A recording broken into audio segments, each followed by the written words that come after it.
नमस्कार दोस्तों। पांचों पांडवों से कैसे संबंध बनाती थी द्रौपदी। दोस्तों, हमारे हिंदू धर्म में किसी भी स्त्री के एक से ज़्यादा पति होना गलत माना जाता है, लेकिन फिर भी आज से हजारों साल पहले महाभारत युद्ध में द्रौपदी ने 5 पुरुषों से विवाह किया था।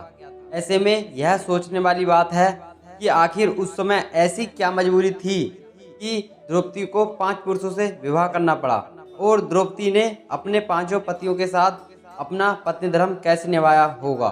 मित्रों, द्रौपदी से जुड़े कई ऐसे सवाल हैं जो उसके चरित्र पर प्रश्न लगाते हैं।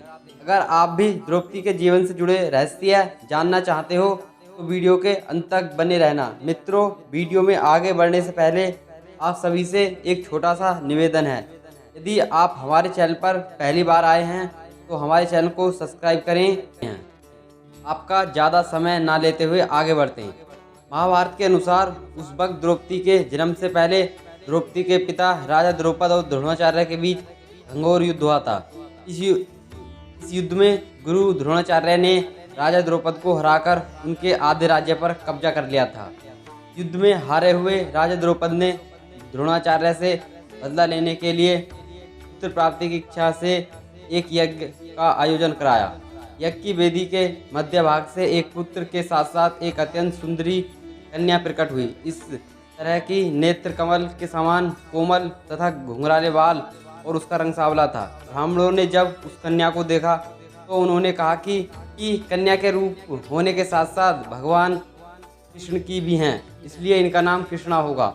दोस्तों, द्रौपदी का नाम राजा द्रौपद के नाम पर पड़ा था क्योंकि उनका जन्म राजा द्रौपद की पुत्री के रूप में हुआ था। और जब द्रौपदी बड़ी हुई तो राजा द्रौपद ने उसके मन में द्रोणाचार्य के प्रति जबरदस्त नफरत की भावना उत्पन्न कर दी, और इन्हीं नफरत के भाव से उन्होंने द्रौपदी के मन में बचपन से ही क्रोधित ठूस कर भर दिया। द्रौपदी भी राजा द्रौपद की तरह बदले की आग में जल रही थी और मन ही मन ऐसी तरकीब सोचती रहती थी जिससे मैं अपने पिता के अपमान का बदला द्रोणाचार्य से ले सकूं। लेकिन अफसोस की बात यह है कि द्रोणाचार्य हस्तिनापुर राज्य के संरक्षण में थे। द्रोणाचार्य को नीचे दिखाने के लिए राजा द्रौपद को एक शक्तिशाली गठबंधन की आवश्यकता थी। इसलिए जब भी द्रौपदी विवाह की योग्य हुई तो राजा द्रौपद ने द्रौपदी के स्वयंवर का आयोजन किया, क्योंकि वे जानते थे कि धर्म स्थापना के लिए द्रौपदी का विवाह अर्जुन से होना जरूरी था। द्रौपदी के स्वयंवर के पहले ही श्री कृष्ण उनके महल में आकर रहने लगे। कहा जाता है इस दौरान द्रौपदी भगवान कृष्ण से काफ़ी अच्छी मित्रता हो गई थी, यहाँ तक कि द्रौपदी ने भगवान कृष्ण से विवाह करने की इच्छा जाहिर की, पर जिस पर श्री कृष्ण ने यह कहते हुए मना कर दिया कि सिर्फ मैं ऐसी स्त्री से विवाह करूंगा जो उनके लक्ष्य के प्रति समर्पित रहे, यानी धर्म की स्थापना के लिए उनके कार्य में पूर्ण तरीके से समर्थन करे। कोई भी राजनीतिक मंशा नहीं होनी चाहिए। कहते हैं उस वक्त भगवान श्री कृष्ण ने द्रौपदी को खुश करने के लिए उससे यह कहा था कि मैं तुम्हारे योग्य नहीं हूँ। दोस्तों, जब द्रौपदी के स्वयंवर का आयोजन हुआ तो 5 पांडवों युधिष्ठिर, भीम, अर्जुन, नकुल और सहदेव वनवास काट रहे थे। अपनी माँ के साथ एक गरीब के घर में रहते थे। भिक्षा के आधार पर ही अपना जीवन व्यतीत कर रहे थे। जिस दिन द्रौपदी का स्वयंवर था उस दिन भी 5 पांडव ब्राह्मण के वेश में भिक्षा मांगने के लिए निकले हुए थे। तभी उन्हें द्रौपदी के स्वयंवर का पता चला। अर्जुन ने अपने भाइयों से स्वयंवर में भाग लेने की इच्छा जाहिर की, जिसके बाद 5 पांडव ब्राह्मण के वेश में ही स्वयंवर में पहुंच गए। स्वयंवर की शर्त के अनुसार जो भी रुद्र में घूमती हुई मछली की परछाई को रखे तेल की कढ़ाई में देखकर उसकी आंख में तीर मारेगा, उसी के गले में द्रौपदी माला डालकर उससे विवाह करेगी। जैसा कि आप सभी जानते हैं कि अर्जुन एक श्रेष्ठ धनुर्धर था और उसने मछली की आंख को देखकर स्वयंवर की शर्त जीत ली और द्रौपदी से विवाह कर लिया, और द्रौपदी उनकी पत्नी बनकर उनके साथ आश्रम चली गई। अब यहाँ आप सभी के मन में यह प्रश्न आ रहा होगा कि जब स्वयंवर में द्रौपदी को अर्जुन ने जीत लिया था तो द्रौपदी का विवाह अर्जुन से हुआ था, तो फिर वह 5 पांडवों की पत्नी कैसे बन गई। दोस्तों, दरअसल यह हुआ कि जब 5 पांडव द्रौपदी को लेकर आश्रम आए तब माता कुंती किसी काम में बहुत ज़्यादा व्यस्त थीं। दरवाजे पर खड़े होकर माता कुंती से कहा, माँ देखो हम तुम्हारे लिए क्या लेकर आए हैं। कुंती ने बिना देखे ही यह कह दिया कि आप जो भी चीज़ लाए हो पांचों भाई आपस में बांट लो। मित्रों, यहाँ कुंती की भी कोई गलती नहीं है, क्योंकि रोजाना पांडव दिन भर में जो भी कुछ लाते उसे अपनी माँ के सामने रख देते, जिससे कुंती सभी को बराबर बराबर बांट देती। इसलिए हर रोज की तरह उस दिन भी अर्जुन द्रौपदी को लेकर आए और उन्होंने अपनी माँ से कहा, आज हम आपके लिए क्या लेकर आए हैं।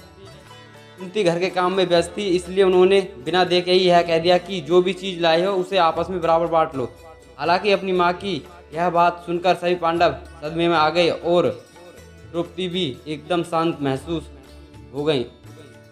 जब द्रौपदी ने पीछे मुड़कर देखा जहाँ उनसे सबसे बड़ी भूल हुई, उन्होंने अपने पुत्र धर्मयुधिष्ठिर से कहा, इसका कोई ऐसा उपाय निकालो जिससे द्रौपदी का भी अनर्थ ना हो और मेरे मुंह से निकली हुई बात भी झूठी ना लगे।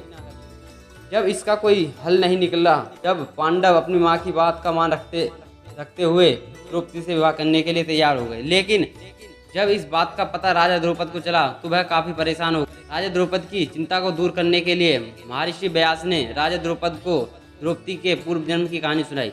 महर्षि व्यास ने बताया कि अपने पूर्व जन्म में द्रौपदी एक ऋषि की कन्या थी। द्रौपदी गुणवती और सदाचारी थी, लेकिन पूर्व जन्म में कुछ कर्मों के कारण द्रौपदी का विवाह नहीं हो पा रहा था। इसलिए द्रौपदी ने भगवान शिव की घोर तपस्या करके उन्हें प्रसन्न किया।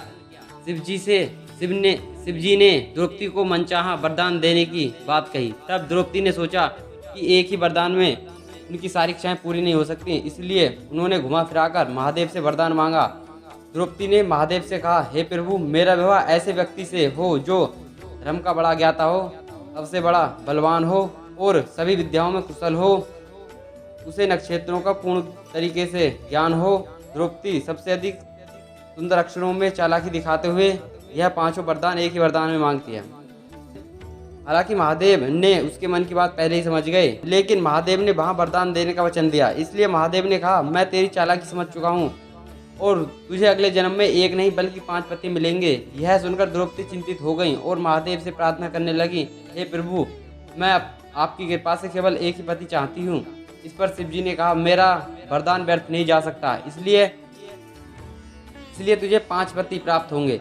शिव जी के वरदान स्वरूप को इस जन्म में उसे 5 पति प्राप्त हुए। दोस्तों, इस कहानी को सुनने के बाद राजा द्रौपद अपनी बेटी द्रौपदी का विवाह 5 पांडवों के साथ कराने में राजी हो गया। हालांकि अभी भी 5 पांडव विवाह के लिए तैयार नहीं थे, लेकिन फिर भी द्रौपदी इसके लिए तैयार हो गई। 5 पांडव आगे जाकर जिस किसी से भी विवाह करेंगे, लेकिन राजनी का स्थान द्रौपदी को ही मिलेगा।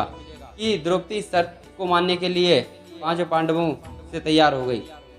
इसके बाद सबसे पहले द्रौपदी का विवाह बड़े भाई युधिष्ठिर से हुआ और उस रात युधिष्ठिर के साथ उसने अपना पत्नी धर्म निभाया। इसके बाद द्रौपदी का विवाह भीम से हुआ। द्रौपदी ने भीम के साथ भी अपना पत्नी धर्म निभाया। इस तरह द्रौपदी का विवाह बाकी सभी भाइयों से हो गया। सभी भाइयों के साथ अपना पत्नी धर्म निभाया।